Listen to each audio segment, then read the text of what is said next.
Hello friends, VFX magic channel में आप लोगों का फिर से बहुत बहुत स्वागत है। आज से मैं एक नया सेशन स्टार्ट करने वाला हूं जिसमें हम लोग सील आउट प्रोटो के बारे में जानेंगे। और इस सील आउट प्रोटो का सेशन में मैं बिल्कुल स्क्रैच से स्टार्ट करने वाला हूं और एकदम धीरे धीरे करके हम लोग जैसे प्रोडक्शन लेवल का क्वालिटी और प्रोडक्शन लेवल का रोटो रहता है उसके बारे में हम लोग धीरे धीरे जानेंगे। तो चलिए स्टार्ट करते हैं। तो ये है सील आउट का सबसे पहला इंटरफेस। ठीक है, जैसे आप सील आउट ओपन करोगे तो ये वाला इंटरफेस आपको देखने के लिए मिलेगा। उसके बाद ये जो छोटा सा एक विंडो पॉपअप विंडो है तो ये आपको मिलेगा और इसमें कुछ ऑप्शन है। एक तो है एग्जिट, एग्जिट जैसे करेंगे पूरा सील आउट ही क्लोज हो जाएगा। दूसरा है एग्जिट एग्जिस्टिंग प्रोजेक्ट। तो एग्जिस्टिंग प्रोजेक्ट में यहाँ पे आप देखोगे कि 10 लास्ट जो मैंने ओपन किया था प्रोजेक्ट तो वो यहाँ पे आपको दिखाई देगा। भले ही ये पेन का हो या रोडो का हो, हर एक प्रोजेक्ट यहाँ पे आपको दिखाई देगा। ठीक है, तो आप जैसे कोई भी प्रोजेक्ट में क्लिक करोगे वो डायरेक्टली ओपन हो जाएगा। दूसरा एक ऑप्शन है, ये है ओपन प्रोजेक्ट।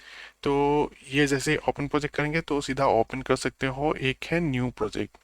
तो अभी क्या है कि हमें न्यू प्रोजेक्ट करना है, तो इसके लिए मुझे न्यू प्रोजेक्ट में यहाँ पे क्लिक करना है। तो इससे पहले कोई भी न्यू प्रोजेक्ट करने से पहले मैं सील आउट के बारे में एक चीज़ बताना चाहता हूँ। सील आउट जो सॉफ्टवेयर है, 2-3 वर्जन से, इस वर्जन से पहले ये एक लेयर बेस्ड सॉफ्टवेयर था, लेयर बेस्ड इंटरफेस था इसका। लेकिन अभी ये लोगों ने यहाँ पे नोड बेस कर दिया इसको। ठीक है, तो नोड बेस में भी बहुत ज़्यादा कुछ डिफरेंस नहीं है, लेकिन ये अभी यूज़ करने के लिए काफ़ी और इजी हो गया। बहुत सारे चीज़ें अपडेट हो गया, तो ये आपको यूज़ करने के लिए बहुत अच्छा लगेगा। तो मोस्ट ऑफ द स्टूडियोज़ में आपको ये नया जो सील आउट का इंटरफेस और सॉफ्टवेयर है तो यही आपको मिलेगा। और अगर इन केस आपको ये नया सॉफ्टवेयर नहीं मिलता, पुराना सॉफ्टवेयर आपको कोई भी स्टूडियो में मिल रहा है, तो उसमें भी ज़्यादा कोई दिक्कत नहीं होने वाला है। तो अभी हम लोग क्या करेंगे, न्यू प्रोजेक्ट। ठीक है, तो यहाँ पे सबसे पहले क्या करना है, एक फोल्डर ऑप्शन आएगा। ठीक है, तो ये फोल्डर क्या है, ये हमें जहाँ पे सील आउट का ये प्रोजेक्ट सेव करना है तो यहाँ पे मुझे पाथ देना है। तो ऑलरेडी मैंने एक जगह पे जो प्रोजेक्ट पाथ है वो मैंने सिलेक्ट करके रखा हूँ। ठीक है, आप नहीं तो ब्राउज करके यहाँ पे कोई भी फाइल या कोई भी फोल्डर आप सिलेक्ट कर सकते हो, sorry not file, folder select कर सकते हो। उसके बाद दूसरा आ गया प्रोजेक्ट नेम। ठीक है, यहाँ पे कोई भी आप नेम दे सकते हो, जैसे ही आपका प्रोजेक्ट रहेगा वो प्रोजेक्ट के हिसाब से आप नेम दे सकते हो। फॉर एग्जाम्पल मैं दे दूंगा TEST_2, क्योंकि टेस्ट 1 मैंने ऑलरेडी क्रिएट कर चुका था, तो अभी टेस्ट 2 दे दूंगा। तो क्रिएट प्रोजेक्ट कर देंगे। उसके बाद क्या है, तो सबसे पहले यहाँ पे आना है फाइल में। ठीक है, फाइल में आने के बाद फाइल मेनू जो ऑप्शन है उसमें ऑलमोस्ट हर सॉफ्टवेयर में ऐसा ही रहता है। न्यू प्रोजेक्ट, ओपन बैकअप, ये सब कुछ बहुत ही कॉमन सा फीचर्स है और बहुत सारे कॉमन कॉमन सा यहाँ पे ऑप्शंस है। ठीक है, तो उनमें से सबसे पहले क्या करना है, हमें इंपोर्ट मीडिया करना है। ठीक है, और दूसरी एक ऑप्शन है, यहाँ पे आप पाओगे तो यहाँ पे भी आप डबल क्लिक करोगे तो यहाँ पे आप यहाँ से फाइल आप कोई भी सिलेक्ट करके ओपन कर सकते हो। तो दो तरीका है इसको, कोई भी फाइल को ओपन करने के लिए। अभी मैं क्या करूँगा, फाइल में जाऊँगा, इंपोर्ट मीडिया। ठीक है, तो मेरा जो अपना सीक्वेंस फाइल है तो उसको मुझे सिलेक्ट करना है। ये जो अपना सील आउट है वो एमओवी वगैरह सपोर्ट नहीं करेगा, ये सीक्वेंस में होना चाहिए। फॉर एन एग्जांपल ये यहाँ पे देखिए फ्रेम क्या है, 001 002, ऐसा मतलब एक एक फ्रेम या सीक्वेंस होना चाहिए, तभी ये इसको इंपोर्ट कर सकते हो। दूसरा क्या है, यहाँ पे फाइल फॉर्मेट। तो यहाँ पे जैसे मैंने कर्सर लेके आया तो यहाँ पे आप देख पा रहे हैं कि बहुत सारे फाइल अलग अलग फॉर्मेट्स है।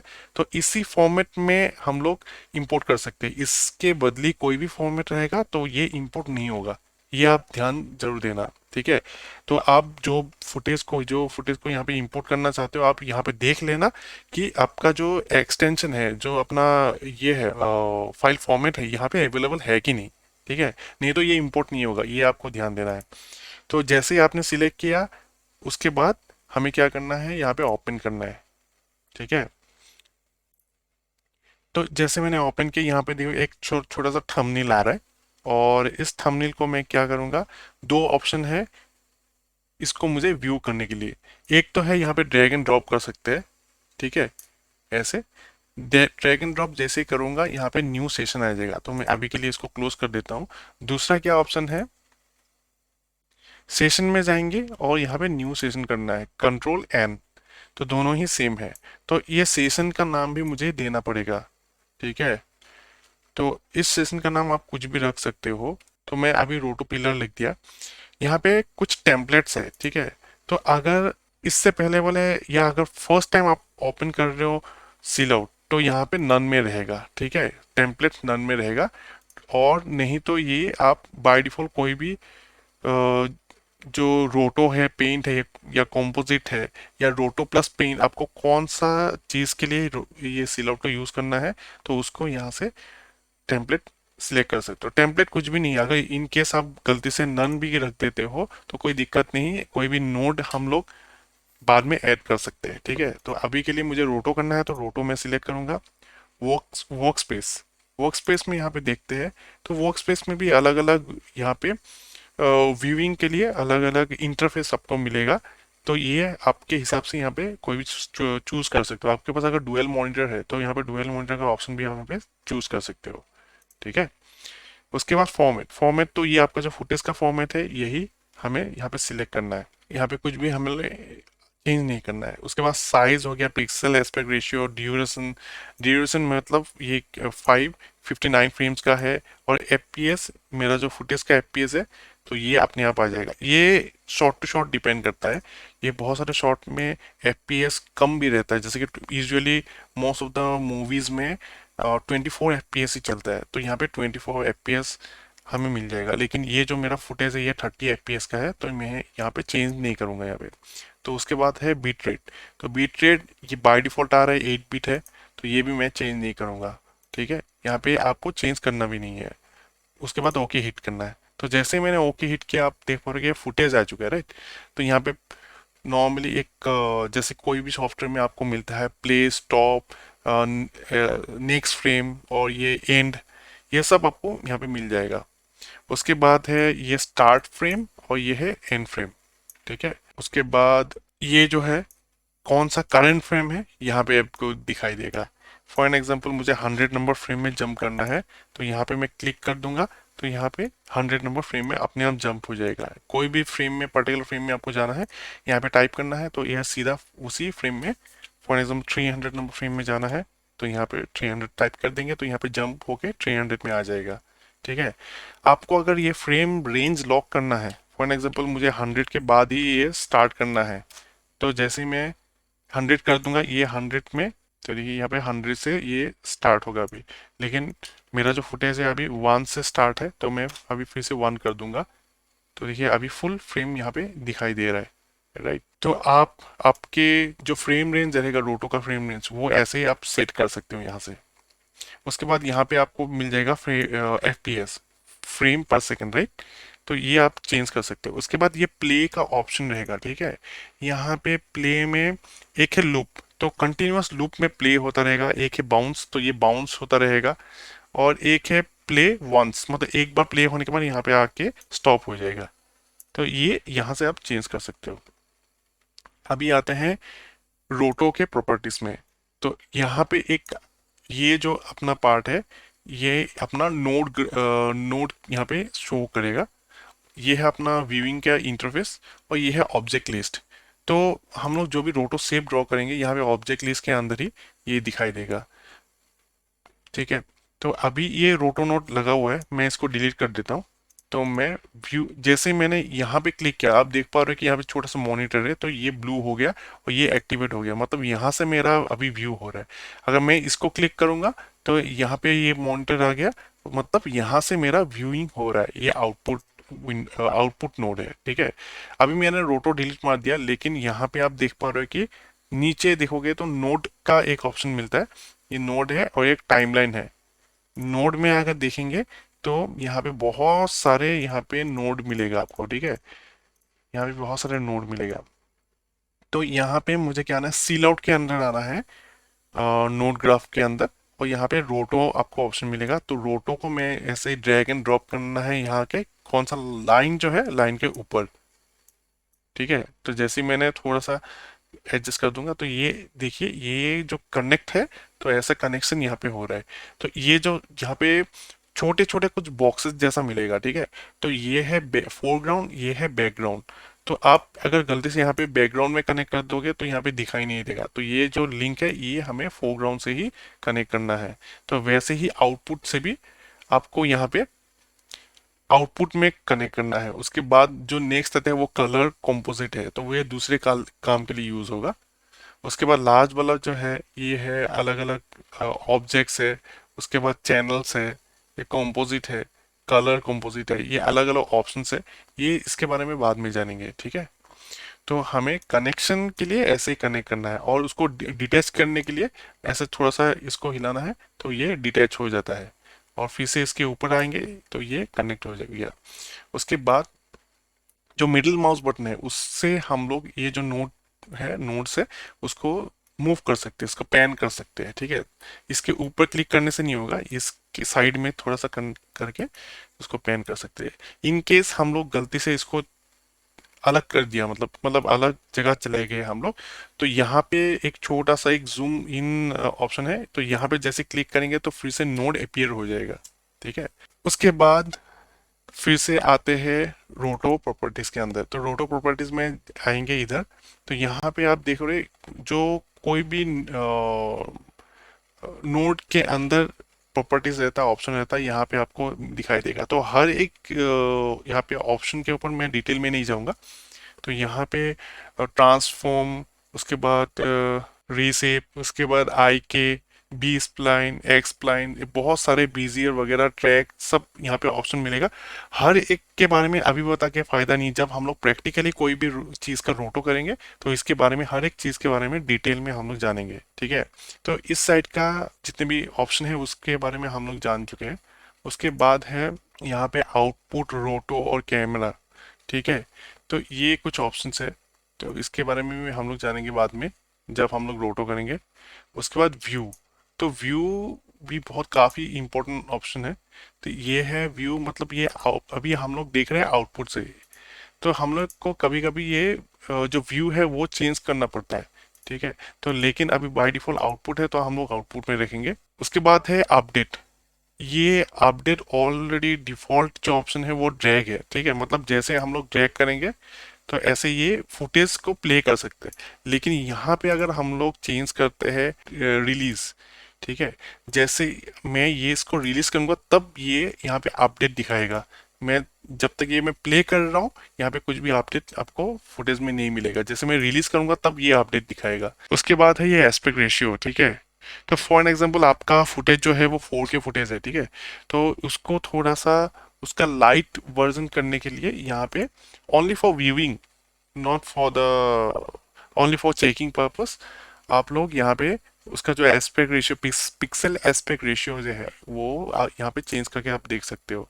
तो जितना यहाँ पे ज़्यादा बढ़ाओगे वो पिक्सलाइट होते जाएगा, और यहाँ पे जितने ऊपर जाओगे 1:1, मतलब सेम पिक्सल में हम लोग को दिखाई देगा जो ओरिजिनल फुटेज का पिक्सल है, ठीक है। ये है कलर स्पेस। तो यहाँ पे बहुत सारे अलग अलग कलर स्पेस है।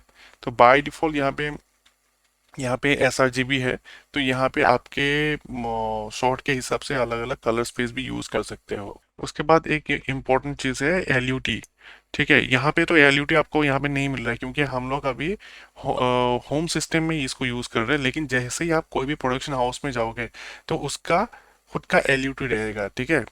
तो यहाँ से आप LUT, शो वाइज LUT अलग रहता है, मतलब कलर इल्यूमिनेंस टेबल का जो ऑप्शन है यहाँ पे आपको मिल जाएगा, और यहाँ से आप चूज कर सकते हो। तो आपका जो फुटेज का एनवायरनमेंट और कलर है वो चेंज हो जाता है। उसके बाद ये गेन, एंड ये है गामा, ठीक है। तो इसको आप चेंज करके, कभी कभी रोटो का एज वगैरह हमें सही से दिखता नहीं, तो अगर बहुत ही फॉर एग्जाम्पल डार्क एक पार्ट का रोटो करना है तो यहाँ पे गेन एंड गामा थोड़ा सा बढ़ा के देख सकते हो। लेकिन बहुत ज़्यादा इसको नहीं बढ़ाना है, नहीं तो हमें कभी कभी गलत इन्फॉर्मेशन भी देता है। फॉर एग्जाम्पल गेन बढ़ा देते हैं तो एज जो है, अगर पीछे ब्राइट स्काई या ब्राइट कोई भी ऑब्जेक्ट है, अगर गेन और गामा बढ़ाते हैं तो एज जो है वो लाइट रैप के कारण थोड़ा सा उसका पोजीशन वगैरह, जो हार्ड मैट है उसका पोजीशन वगैरह थोड़ा सा चेंज हो जाता है। तो हमें समझ में नहीं आता है कि एग्जैक्टली हमें रोटो का एज कहाँ पे लेना है। तो ये गेन एंड गामा बहुत वाइजली यूज करना है। ठीक है, तो यहाँ पे बहुत सारे ऑप्शन है, इसके बारे में जब हम लोग रोटो करना चालू करेंगे तभी हम लोग जानेंगे। उसके बाद और क्या है कि मैं अभी के लिए एक 20 लाइन लेता हूँ। तो 20 लाइन को मैंने यहाँ पे रफली मैं ऐसे ड्रॉ कर दूंगा। ठीक है, तो मैंने यहाँ पे 20 लाइन को ड्रॉ कर दिया। यहाँ पे आप देख पा रहे हो कि बहुत सारे कंट्रोल हैंडल्स है, राइट। तो इस हैंडल को यहाँ पे देख पा रहे हो ग्रीन कलर है, उसके बाद इनसाइड और एक रिंग जैसा है, तो वो मेन अपना रोटो एरिया है। तो हर एक चीज का कलर, साइज और यहाँ पे जो टेंजेंट है, सबका सब हर चीज को आप कंट्रोल कर सकते हो, साइज चेंज कर सकते हो, कलर चेंज कर सकते हो। ठीक है, अपने हिसाब से। तो वो कहाँ से कर सकते हैं?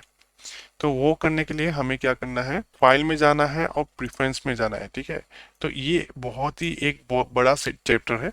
तो इसके बारे में अगर डिटेल में जानना है तो मैं दूसरा एक वीडियो बना दूंगा, लेकिन आज मैं थोड़ा सा शॉर्ट कर लूंगा। उसके बाद यहाँ पे सबसे इम्पोर्टेंट जो चीज़ है ये है जूम फिल्टर। ठीक है, यूजुअली ये क्या है कि लीनियर में रहता है, लीनियर में अप्लाई करता हूँ। ओके, तो ये क्या है, मैं थोड़ा सा जूम इन करना पड़ेगा। तो यहाँ पे जैसे ही मैं जूम इन करूंगा तो यहाँ पे देख पा रहे हो कि फुटेज जो है काफी ब्लरी है। तो काफी लोग जो है ऐसा फुटेज, मतलब अगर एज आपको समझ में नहीं आता, काफी लोग क्या करते हैं कि ऐसा ब्लरी एज उनको चाहिए, ताकि एक बीच का कोई पिक्सल को उनको चूज करना है। तो इसके लिए आपको डिसीजन लेने के लिए इजी पड़ता है। ठीक है, तो बहुत लोग ये लीनियर में काम करना पसंद करते हैं और बहुत लोग ये नियरेस्ट में काम करना पसंद करते हैं। दोनों का डिफरेंस मैं बताऊंगा, आप यहाँ पे ध्यान देना। अभी जो है लीनियर ऑप्शन में था, ठीक है, तो लीनियर में ऐसा फुटेज जो अपना पिक्सल है वो थोड़ा सा ब्लरी दिखाएगा। और लेकिन नियरेस्ट में, नियरेस्ट मैंने सिलेक्ट किया और यहाँ पे अप्लाई करना है। जैसे मैंने अप्लाई किया, यहाँ पे देखिए हर एक जो पिक्सल्स है, तो ये पिक्सल, शार्प पिक्सल यहाँ पे आपको दिखाई देगा। तो बहुत लोग नियरेस्ट में काम करना पसंद करते हैं और बहुत लोग लीनियर में काम करना पसंद करते हैं। ये टोटली आपके ऊपर डिपेंड करता है। कोई इवन लीड भी नहीं बताएगा कि आप कौन सा लीनियर या नियरेस्ट में काम करना है। ये आपके कन्वीनियंस के ऊपर डिपेंड करेगा कि किस में आपको काम करना है। ठीक है, ये सबसे एक इम्पॉर्टेंट चीज़ है। उसके बाद जैसे मैंने बोला था कि रोटो के सराउंडिंग में बहुत सारे कंट्रोल्स है, हैंडल्स है, राइट। तो सबका कंट्रोल्स वगैरह यहाँ से हम लोग चेंज कर सकते हैं। उसके बाद यूज़र इंटरफेस में भी चेंज कर सकते हैं। दूसरा जो इम्पोर्टेंट चीज़ है ये ओवरले कलर। तो ये ओवरले कलर क्या है ये पहले दिखा देता हूँ। फॉर एग्जांपल ये मेरा रोटो है, राइट। मैंने कुछ रफली एक रोटो ड्रॉ किया है। तो मुझे बस ये देखना है कि ये रोटो शेप कहाँ तक मेरा ड्रॉ हुआ है या एज किधर तक है। तो इसको देखने के लिए क्या करना है, शिफ्ट ए जैसे प्रेस करूंगा तो यहाँ पे देखिए कि ये मेरा रोटो है, और ए प्रेस करेंगे तो ये अल्फा है। ठीक है, तो अभी जैसे मैंने शिफ्ट ए किया, ये मेरा ओवरले कलर है, मतलब इतना पार्ट में मेरा अभी रोटो हुआ है। ठीक है, लेकिन ये क्या है कि ओवरले कलर जो है ये शॉर्ट टू शॉर्ट और प्रोजेक्ट टू प्रोजेक्ट ये हमें चेंज करना पड़ता है। और ये कौन बताएगा, आप जो स्टूडियो में काम करोगे उस स्टूडियो का लीड आपको बताएगा। ठीक है, कौन सा ओवरले कलर एग्जैक्टली यूज करना है। उसका कभी कभी एग्जैक्ट वैल्यू भी देता है, कलर वैल्यू, और वो हमें पुट करना पड़ता है। तो उसके हिसाब से हमें काम करना पड़ता है। तो इस केस में ये वाला कलर हमें चेंज करना है, तो क्या करना पड़ेगा, प्रिफरेंस में जाएंगे और ओवरले जो ये कलर है तो यहाँ पे क्लिक करेंगे। यहाँ पे बहुत सारे कलर है, तो यूजुअली ब्लू या ये जो मेरून कलर है तो यही मोस्टली यूज होता है। ठीक है, यहाँ पे ओके हिट करेंगे। नहीं तो कोई भी पर्टिकुलर कलर कोड है तो यहाँ पे HTML में हम लोग कलर कोड भी डालते हैं, और एग्जैक्टली जो लीड आपको बोलेगा कलर कोड, तो यहाँ पे अगर डालोगे तो वही कलर हमें मिल जाएगा। ठीक है, उसके बाद ओके हिट करना है और यहाँ पे अप्लाई करना है। तो देखिए मैंने जैसे अप्लाई किया, यहाँ पे कलर जो है ओवरले कलर ये थोड़ा सा चेंज हो चुका है। यहाँ पे देखिए एंकर कलर, तो यहाँ पे एंकर कलर और बहुत सारे अलग अलग ऑप्शन है, हर एक चीज़ को आप जाके चेक कर सकते हो। उसके बाद जैसे मैंने बोला, सेकंड चीज़ है यूज़र इंटरफेस। तो इंटरफेस के बारे में भी यहाँ पे बहुत से चेकर बॉक्स है, तो यहाँ पे चेक कर सिलेक्ट एंड डिसलेक्ट कर सकते हो आप। उसके बाद यहाँ पे अंडू अंडू ऑप्शन है। आप यहाँ पे मैक्सिमम अंडू लेवल जो है बाय डिफॉल्ट 100 है, इसको कम या ज़्यादा भी कर सकते हो आप। तो जैसे ही एंड्रॉइड लेवल बढ़ाएंगे तो इतना आपका मेमोरी भी यूज़ करेगा। उसके बाद ट्रैकर जो है, ट्रैकर का पॉइंट्स वगैरह जो है उसको भी हम लोग कलर कर सकते हैं। उसके बाद स्टेरियो, सेप, आरवी, रोटो, यहाँ पे बहुत सारे ऑप्शन हैं। हर एक चीज़ को आपको जाके चेक कर सकते हो। तो यहाँ पे है कैची। तो कैची क्या है कि जो अपना टेम्प फाइल रहेगा तो यहाँ पे आपका सिस्टम में कुछ टाइम के लिए सेव होता है टेम्परली, ठीक है। तो उसका जो यहाँ पर और रैम पे सेव होता है। तो यहाँ पे आप ये उसका वैल्यू जो है वो उसको कम या ज़्यादा करके देख सकते हो। तो ये तो हो गया प्रीफरेंस के बारे में, ठीक है। उसके बाद ओके हिट करता हूँ। उसके बाद लास्ट में यहाँ पे आ गया। तो देखिए मैंने जैसे एक शेप बनाया तो यहाँ पे ऑब्जेक्ट इसके अंदर मेरा जो रोटो है, रोटो जो स्प्लाइंस है वो ये यहाँ पे आ चुका है। उसके बाद आ गया यहाँ पे कुछ ऑप्शन मिलेगा आपका मोशन ब्लर। तो मोस्ट ऑफ द शॉट में हमें मोशन ब्लर यहाँ पे ऑन करना पड़ेगा और नीचे ये इसको ड्रैग कर देता हूँ ऊपर। तो यहाँ पे ऑब्जेक्ट लिस्ट है, ऑब्जेक्ट के अंदर यहाँ पे ऑब्जेक्ट का जो पैरामीटर्स ये है तो वो हमें मिल जाएगा। तो यहाँ पे कुछ चीज़ें हमें ऑन एंड ऑफ करना पड़ेगा, ठीक है। कभी कभी क्या है कि हमें ऐसे उसको रोटो जो हम लोग ने किया है उसको ऐसे चेक करना पड़ता है, दूसरा नहीं तो ये इन्वर्टेड में हमें चेक करना पड़ता है, ठीक है। तो कभी कभी हम लोग इन्वर्ट मोड में चेक करते हैं और नहीं तो कभी कभी ऐसे हम लोग चेक करते हैं। दूसरा क्या हो गया, बाकी यहाँ पे जो है ऑप्शंस, इसके बारे में हम लोग जब रोटो करेंगे तब हम लोग डिटेल में जानेंगे। कुछ चीज़ें जो आज स्किप हुआ है मोस्ट प्रोबेबली मैं उसको नेक्स्ट सेशन में कवर करने के लिए ट्राई करूँगा। और आई थिंक आपको रोटो का जो इंटरफेस है इसके बारे में एक बेसिक आइडिया आपको मिल चुका है। और फिर मिलते हैं नेक्स्ट वीडियो में। और आज का वीडियो अगर आपको समझ में आया है और अच्छा लगा है तो एक लाइक करना मत भूलिएगा। और आप अगर मेरे चैनल में पहली बार आए हो और रोटो के बारे में और कुछ जानना चाहते हो तो प्लीज़ चैनल को सब्सक्राइब कर लेना, ताकि ऐसा ही वीडियो और आपके पास मिलता रहे। तो फिर मिलते हैं नेक्स्ट वीडियो में। Thanks for watching.